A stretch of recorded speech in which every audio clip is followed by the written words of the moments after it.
June 1945, Bavaria.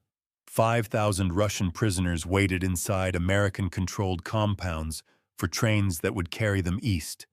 Some had served in German formations. Others had joined simply to escape starvation in Nazi prisoner-of-war camps. Many knew what the Soviet government called men who had surrendered alive, traitors. American officers had orders to return them under the Allied agreement signed at Yalta, regardless of whether they wanted to go. The prisoners expected interrogation, forced labor, prison, or death. Then General George S. Patton learned what his soldiers were being asked to do.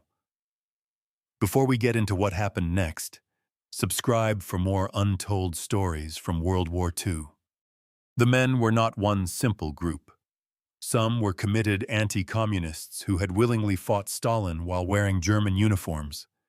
Some had collaborated with a murderous occupation regime, but many had begun as Red Army soldiers captured during the German invasion. Soviet prisoners received especially brutal treatment from the Nazis. Millions were starved, exposed, shot, or worked to death. For some captives, accepting German service had been less a political choice than a way to avoid dying behind wire. That did not make them innocent of everything they might have done afterward. It also did not make every man equally guilty. But the repatriation system was not designed to separate them by individual conduct. It sorted people by nationality, wartime status, and Soviet claims. The question was not what one prisoner had done. The question was whether Moscow considered him Soviet property.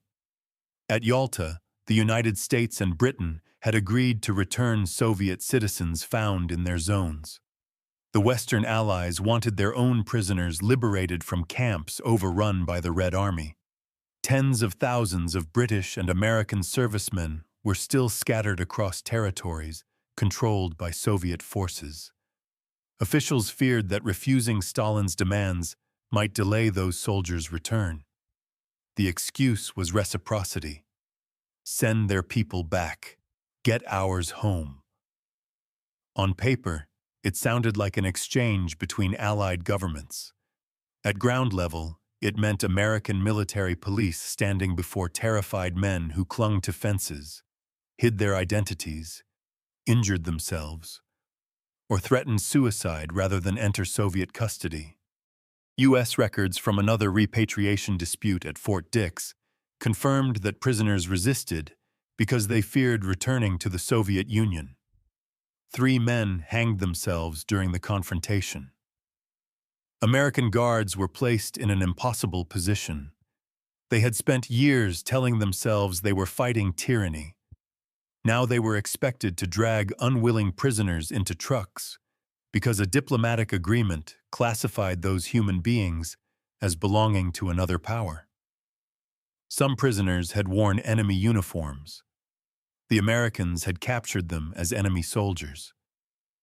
Under the traditional understanding of prisoner-of-war law, that should have meant detention, screening, and eventual release or lawful prosecution, not surrender to a government that might punish them for having been captured in the first place. Before Yalta, Acting Secretary of State Joseph Grew had warned that looking behind a prisoner's uniform to determine nationality could violate the protections the United States demanded for its own servicemen. His argument lost. By May and June 1945, the war in Europe was over, but the machinery of forced return was accelerating. Soviet repatriation teams entered Western camps, questioned prisoners, and demanded the transfer of those they claimed. American officers received lists. Guards secured compounds. Transportation officers prepared trucks and railway cars. The prisoners watched every movement. A locomotive entering a nearby siding could start panic. Patton's Third Army controlled much of Bavaria. His command held enormous numbers of German prisoners, liberated laborers, displaced civilians, concentration camp survivors, and Eastern Europeans who had moved west ahead of the Red Army. He was expected to turn military victory into administrative order. That required obedience to Allied policy. Patton was not known for obeying policies he considered foolish. When the fate of roughly 5,000 Russian prisoners reached him in June, he faced the same argument every officer beneath him had already heard. The agreement requires their return. Requires. No reliable transcript preserves the exact confrontation, and no polished speech should be placed in Patton's mouth. What survives in historical accounts is the decision. Patton openly disobeyed the repatriation order and released approximately 5,000 Russian prisoners instead of delivering them to Soviet authorities. The command was simple in effect. Let them go. Guards who had been preparing transfers now stopped them. The men were removed from American custody rather than placed aboard eastbound transports. Once outside the compounds, they could scatter into displaced persons camps, hide among refugees, seek new identities, or move farther into the western zones. The power reversed without a battle. Minutes earlier, the prisoners had no control over the gate, the train, or the soldiers carrying rifles around them. Now the same American authority that had confined them opened a path away from Stalin. Patton's action did not prove every released man deserved freedom. Some may have committed crimes while serving Germany. Any man accused of murder, torture, or abuse should have faced evidence and trial. But forced repatriation was not a trial. It made no careful distinction between the ideological collaborator, the conscript, the starving prisoner who changed uniforms to survive, and the civilian swept west by war. Patton refused to let nationality alone become a sentence imposed without a courtroom. His decision also carried risk. The Soviets could accuse the Americans of violating Yalta. Allied officials could claim Patton had endangered cooperation with Moscow and perhaps the recovery of Western servicemen. Releasing men who had fought in German formations could expose civilians or allow genuine criminals to escape justice. Patton knew orders mattered. He had demanded obedience from soldiers under fire, removed commanders who resisted him, and treated military discipline as the structure holding an army together. Now he used his rank to do what he punished subordinates for doing.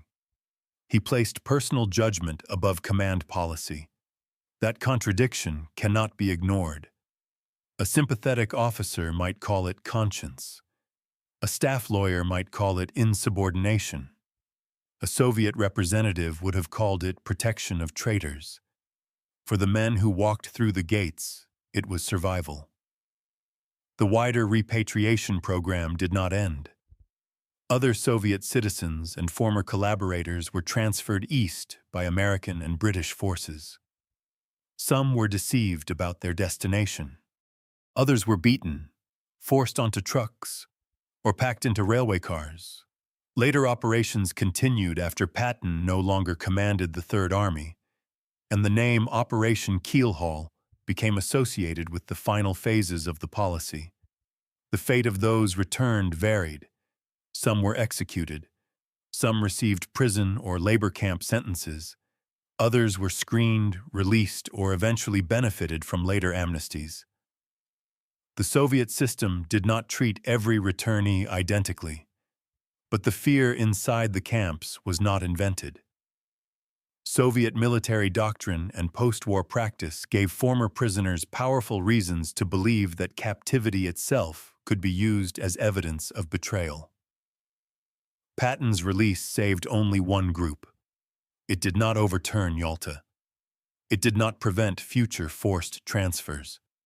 It did not solve the moral problem of men who had fought for Nazi Germany because they hated Stalin, feared starvation, or believed one dictatorship offered escape from another.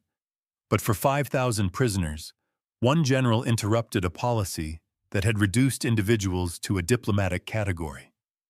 Patton is often remembered as the commander who demanded forward movement, whatever the cost. In Bavaria, he stopped a movement already being prepared and asked where the trains were taking the people under his control. The orders pointed east. Patton opened the gates instead. Was Patton right to disobey Allied policy and release the Russian prisoners? Or did he allow personal judgment to override an agreement necessary to bring American soldiers home? Tell us in the comments, and subscribe for more untold stories from World War II.